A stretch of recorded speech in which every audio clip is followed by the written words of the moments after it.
The styles of climbing. Maybe the best way to get to that place is free soloing.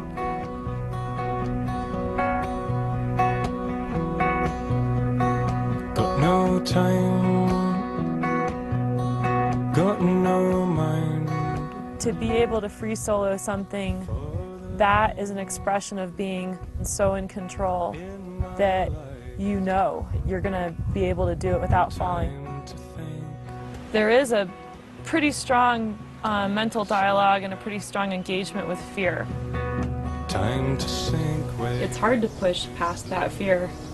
It's something that for me takes a lot of thought, a lot of preparation, and I don't have to be paralyzed by fear. I can just go do it.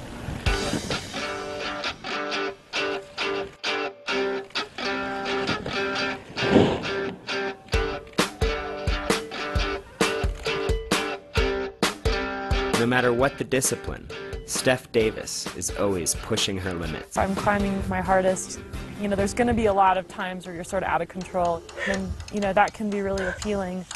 But at the same time, I want this sense of mastery to be really, really solid.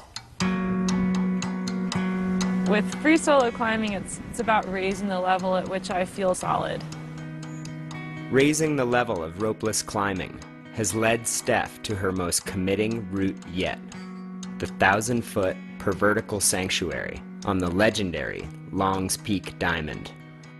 When I was younger, climbing up here all the time, it was like this humongous dream of mine to free solo the diamond. But if I'm going to go up there and do that where it's death consequences, I have to figure out how to have the right mindset and what that means to me, and I'm going to really learn something.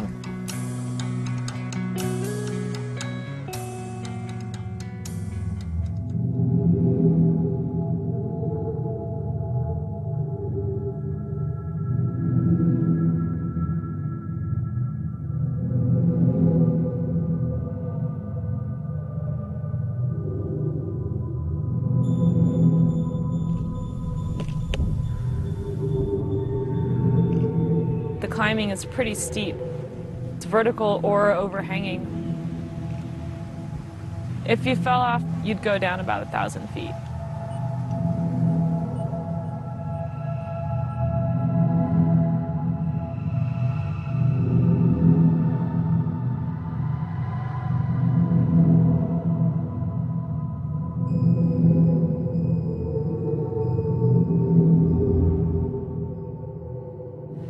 The crux section is a good handful of moves that you have to kind of maintain throughout there. It is a little steeper, so you're not totally on your feet. It's a little more strenuous.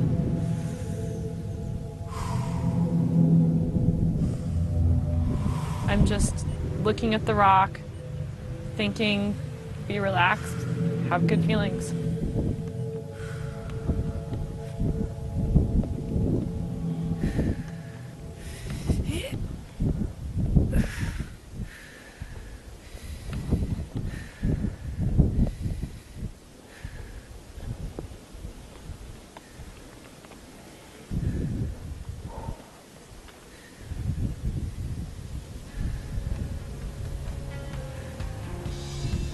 To me, soloing something like this, it's really about being in an environment where there's a lot of risk and controlling yourself. If you can control yourself, you're going to be safe. And that's the challenge.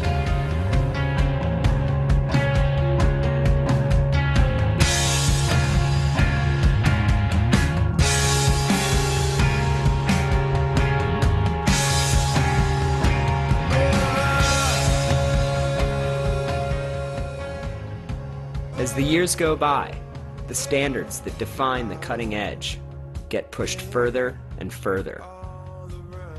And we're already catching glimpses of the future. When you can free solo beyond the realm of control to the point of falling.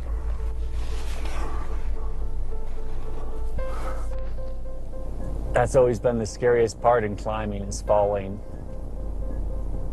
or right before you're going to fall.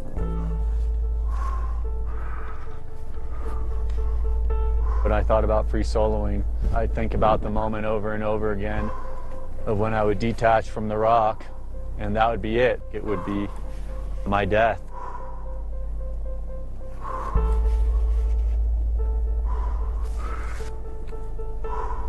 Having a bass rig on seemed just like the obvious ultimate idea. When I have the rig on, I know there's more after that point where I detach from the rock.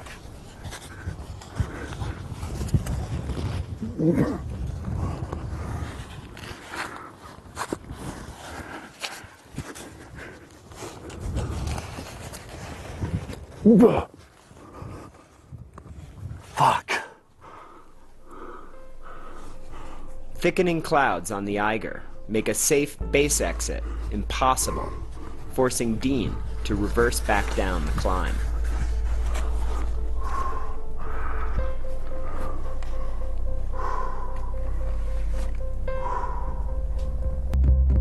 Which led to the baseline. The idea that I once had that falling was death. Now falling is control, and that's a great thing to be able to change. You know, instead of dying, I'm flying. For me, a big door is opened, and I'm seeing the world now through different eyes.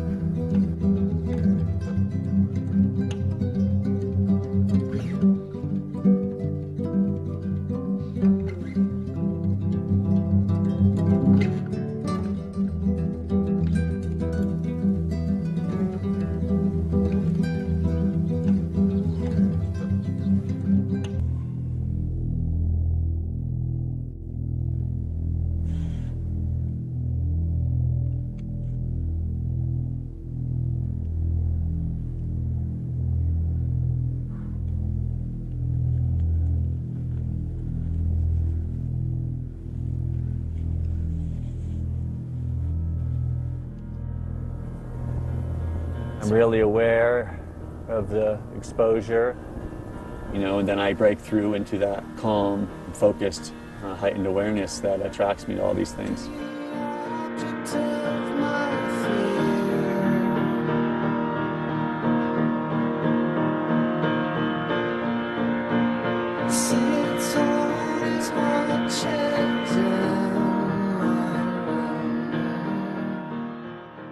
Just cued into the texture of the rock and my contact, and still pretty much hugging onto the solid earth.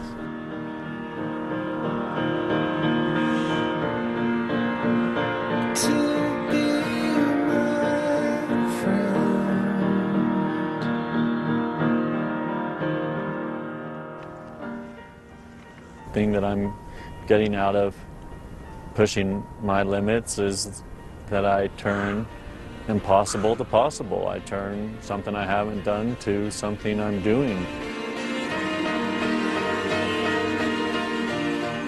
But the possibilities of what we're capable of doing if we believe in it is the most compelling thing I can think of.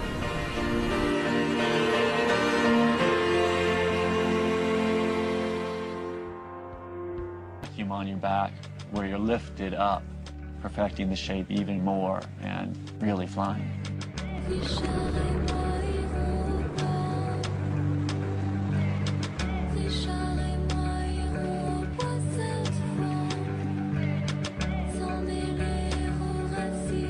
You know, when I'm in the air, my body's going to go to relax, gain stability, and then increase forward motion.